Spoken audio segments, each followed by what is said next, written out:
वृंदावन में प्रस्तावित बांके बिहारी कॉरिडोर को लेकर मंगलवार को नंद बाबा मंदिर के सेवायतों ने बैठक कर विरोध जताया।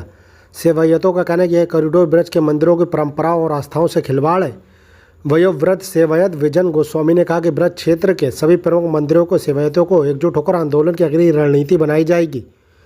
पूर्व चेयरमैन ताराचंद गोस्वामी ने कहा कि सरकार कॉरिडोर की आड़ में मंदिरों का अधिग्रहण कर परंपराओं से खिलवाड़ कर रही है।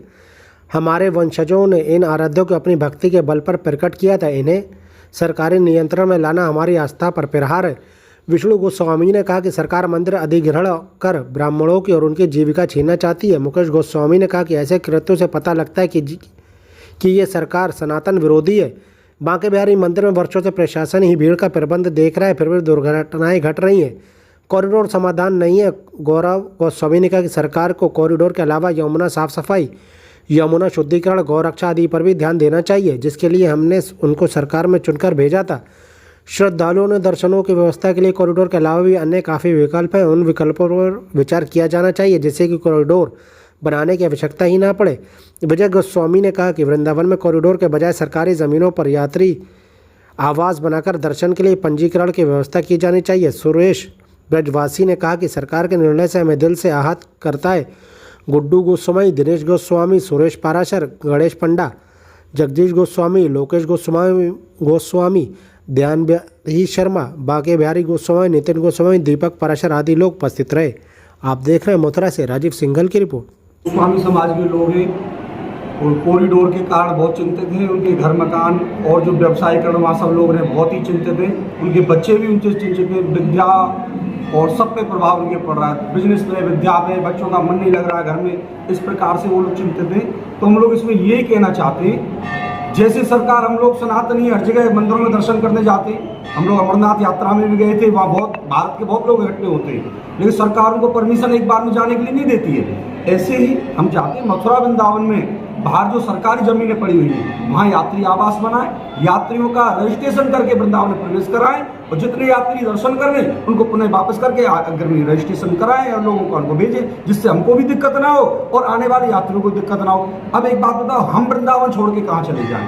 हमारे घर मकान छोटे बड़े जैसे भी हैं, सुकरे हैं, ब्रज की गलियां हैं, कुंज गलियां, सब जानते हैं। हम उनको छोड़ के कहाँ चले जाएं अपने बिहारी जी को लेकर के? हम यही कहना चाहते हैं सरकार से, अगर यहाँ ज़्यादातर लोग आ रहे हैं, भीड़ ज़्यादा आ रही है, तो सरकारी आवास बनाएं, उनके लिए सरकारी रुकने के प्रबंध करें और रजिस्ट्रेशन के द्वारा वृंदावन को प्रवेश कराएं और दर्शन करा के पुनः वापस भेजें। हम यही चाहते हैं और हमारी सरकार से कोई बड़ी विशेषता नहीं है।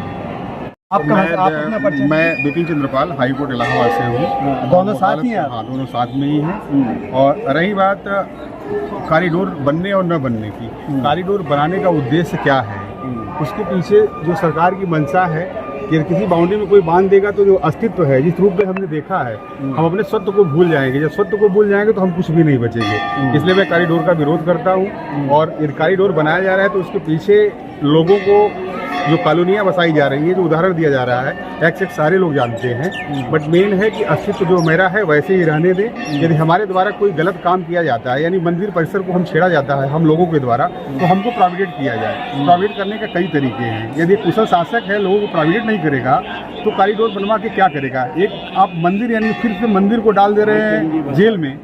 कॉरिडोर का मतलब है जेल समझिए। यहाँ पे कॉरिडोर की आवश्यकता नहीं है और यहाँ पे लोगों की सपोर्ट मैं करता हूँ कि कॉरिडोर नहीं बनना चाहिए। बाकी जो न्यायिक कार्य होगा हम लोग तो बैठ के देख ही रहे हैं। बाकी आप लोगों को सहयोग करने के लिए है। धन्यवाद। ब्रजमंडल में इसका हाहाकार मचा हुआ है सरकार के पीछे। जो सरकार अपना जो है कि जो प्रोग्राम बना रही है मंदिरों को लेने वाली योजना, तो भैया हम तो ये निवेदन करते हैं, पर आदमी ज़्यादा पढ़े लिखे तो ना है, ब्रजवासी ग्वालियाँ हैं, ये हमारी संपत्ति धरोहर है। हमारे पूर्वजों ने उस तरह से ठाकुर सेवा किए, जब वहाँ भोग लगाने के लिए 2 रुपया भी नहीं था। ये ब्राह्मण लोग कुछ समय से सेवा कर रहे हैं। अब आमदनी को देख करके सरकार की बुद्धि जो है कि आमदनी की तरफ जा रही है, तो उस बात को ना लेकर के इन ब्राह्मणों का साथ दें। हम लोगों के पास नौकरी और वो तो कुछ है नहीं आरक्षण, इसी से बच्चों का लालन पालन होता है। अब ब्राह्मणों के लिए सेवा मंदिरों के टीला ले ली जाएगी तो ये ब्रजवासी लोग, ब्राह्मण लोग कहाँ जाएंगे? भैया ये हमारा जो है प्रार्थना है, निवेदन है, इस बात पे गौर किया जाए और सरकार से प्रार्थना है बाबा योगी से कि इस विषय को और कहीं पर लगाओ। यहाँ ब्रज में इस बात की कोई आवश्यकता नहीं। क्या रणनीति आप लोगों की रहेगी? अब रणनीति के लिए तो हम सब ब्रजवासी बैठेंगे वहाँ, पूरा मथुरा मंडल बैठेगा और जो आगे की रणनीति सब तय करेंगे उसके साथ में सारे लोग रहेंगे और गवर्नमेंट से बात करेंगे, मुख्यमंत्री जी से बात करेंगे। अगर वो हमारी बात मानेंगे तो ठीक है, नहीं मानेंगे तो जो बिहारी करेंगे वो होगा। तो क्या आपका मैसेज क्या रहेगा सरकार के लिए?